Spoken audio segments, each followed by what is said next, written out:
Hilton there at a bustling and loud JFK. Antonia, thank you. Let me bring in Dr. Aditi Nerurkar now as well. Dr. Nerurkar is a Harvard Medical School physician. Dr. Nerurkar, Dr. Fauci appeared on CNN on Sunday. He talked about the U.S. travel bans on those 8 southern African countries. We'll talk about what he had to say on the other side, but here's what he said. As we're getting more and more information about cases in our own country and worldwide, we're looking at that very carefully on a daily basis. Hopefully, we'll be able to lift that ban within a quite reasonable period of time. In real time, literally on a daily basis, we're reevaluating that policy. Dr. Nerurkar, what do you make of that, the reevaluation of the policy? Do you think that the United States should lift the travel restrictions against those nations?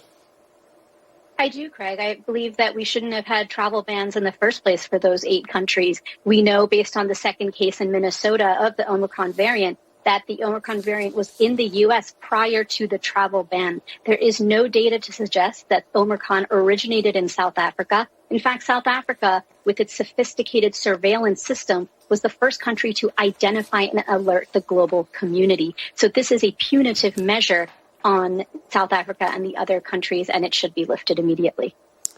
And Dr. Nerurkar, New York City Mayor Bill de Blasio, as you know, just announced this morning with my colleagues on Morning Joe some new vaccine mandates, which include a new vaccine mandate for all private sector workers. Everyone ages 5 and older will now be required to show proof of vaccination for indoor dining, fitness, entertainment.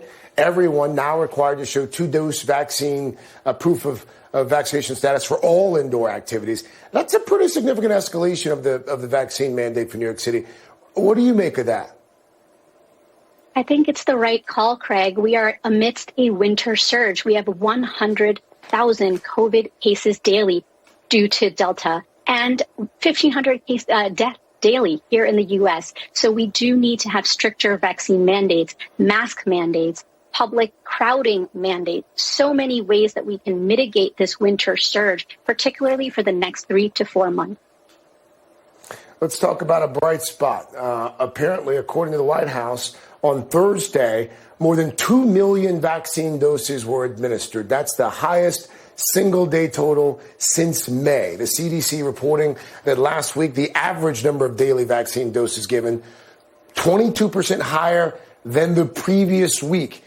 To what do you attribute this, Dr. Nerurkar? Do you think folks are justifiably nervous about the Omicron variant, or is there more to it than that? You know, Craig, like you said, this is the one piece of welcome news that we've had with the advent of this Omicron variant here in the U.S. This number accounts for a couple of things. So it includes first, second, and third doses, as well as doses for kids. So we know that this is a very welcome trend. And I hope that if there is any silver lining with the Omicron variant, is that it spurs more people into action to get vaccinated. We've heard from Dr. Fauci and other health officials that boosters, the best defense against new variants like Omicron, but companies like Pfizer and Moderna already working on specific boosters for this new variant. Do you think boosters of the current vaccine are the way to go, or do we need a more specialized booster shot for all the new variants? So, Craig, when it comes to developing new boosters and deciding whether or not vaccines and variants are a match, we should trust the public health authorities rather than CEOs of companies. And in this particular instance, we are seeing evolving data that the current vaccines have a solid protective effect against the most serious metrics, including severe illness, hospitalization, and death. So that is why we are considering and really pushing for boosters. That third dose offers a 30 to 40-fold increase in antibodies, and that has a cross-protective effect for other variants. So boosting is recommended and encouraged. And frankly, it is an urgent need right now with the winter surge, both with Delta, which is the dominant strain here in the U.S. right now, and Omicron, which has recently arrived. Dr. Aditi Nerurkar. Dr. Nerurkar, thank you as always. Thank you for your time.